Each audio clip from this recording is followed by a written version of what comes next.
Now, recently we heard about Raila Odinga's manifesto. What's your say about them? Can they be achieved? Thank you. I think number one, Raila Odinga is the only candidate who have unveiled the manifesto. The other people are having political rallies.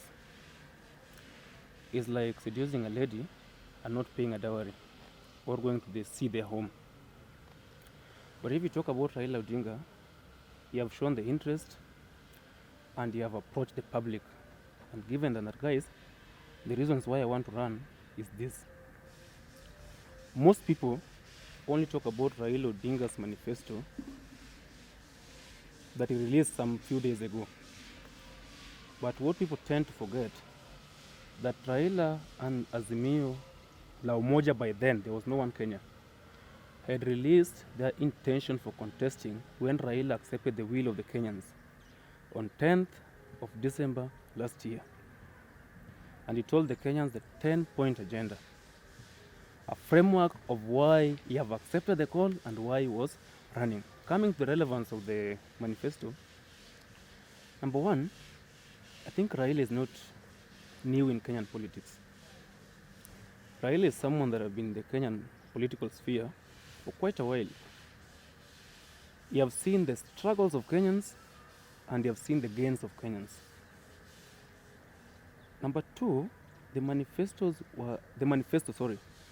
was so attached to the Kenyans because, for example, Raila talked about manufacturing. When you talk about manufacturing, in Kenya we have manufacturing cost going high simply because of the production cost. But Raila talked about something that no one expected him to do, including myself. It was a surprise because I was even in the launch. Raila said something about the sources of energy. And you know, prices go high in Kenya every day because of the production cost, which is being caused by basically the fuel prices and everything.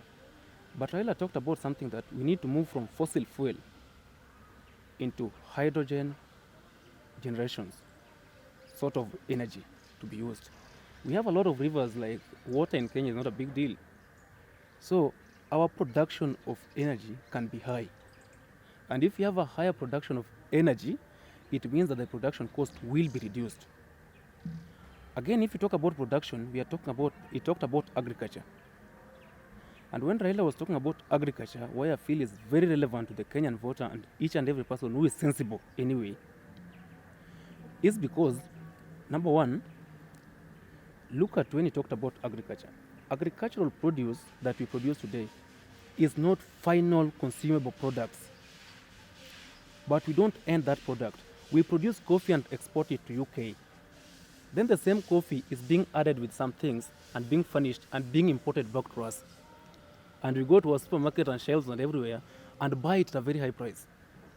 But Raila is telling us that we must ensure that we have now finished goods going to the market so that our goods can be competitive.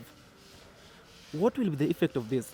For example, he talked about, let's pick the cotton industry and the textile industry, which those who are opposed to progress have taken issues with, but we accept that. But look at, for example, textile industry. Raila talks about the mkulima, whoever is going to do the farming.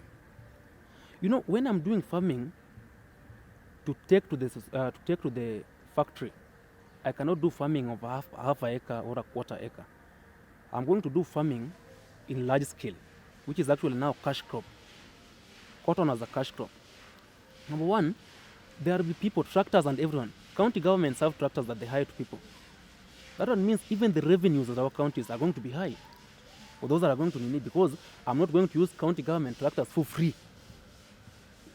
So in a way, like if we talk even that cotton alone, we are going to talk about the normal mkulima, those wenye watafanya kupalilia, and we are also going to talk about the other people, like those who sell fertilizers, nini, everywhere. Then again, we are going to have, like if you talk about again the same textile industry, we are going to have those who are now like taking these things to the company, transporters.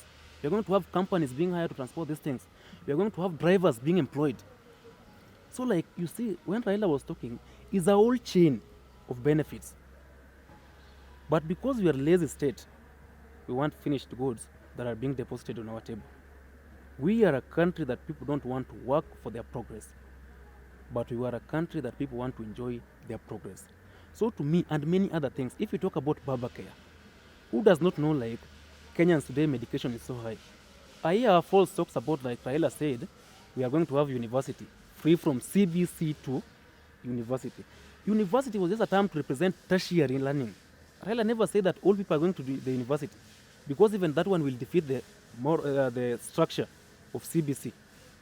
So when Raila was talking about, for example, the education sector, basically what Raila was saying was a tertiary, that we are going to have a free education from CBC, that is grade 1 and everywhere, ECD to grade 1, all the way to the tertiary learning. TVETs are there, everything is there. We have our technical institutions. What are they going to do if we are only talking about university? And people are saying this is impossible. The same people that are saying that was impossible were the same people that said it was impossible to have free primary education. So we have a country where people enjoy the progress, but people don't want to enjoy the fight towards achieving that progress. So in my view, Raila was having the perfect manifesto that fits a country that is reviving itself out of the bad economic regime that we've had, I think, for the last couple of years. And that is also cautioned by COVID-19 and all these other international issues that are happening. So that manifesto, I think, can give us a first week that we wake from our slumber and realize that we are a developing country and we have a potential of growing and such like stuff. So it will not only lead to the production of a good production for a country, but it's also going to create employment in almost all sectors. So I support ICT, and funny part, people are planning to give us their manifesto, which they think are valid. But Raila did a people-centered manifesto. Anyone who was watching, you could see Kenyans talking in those TVs, saying that we as the youth, we want this. Those of us that are participating in agriculture, we want this.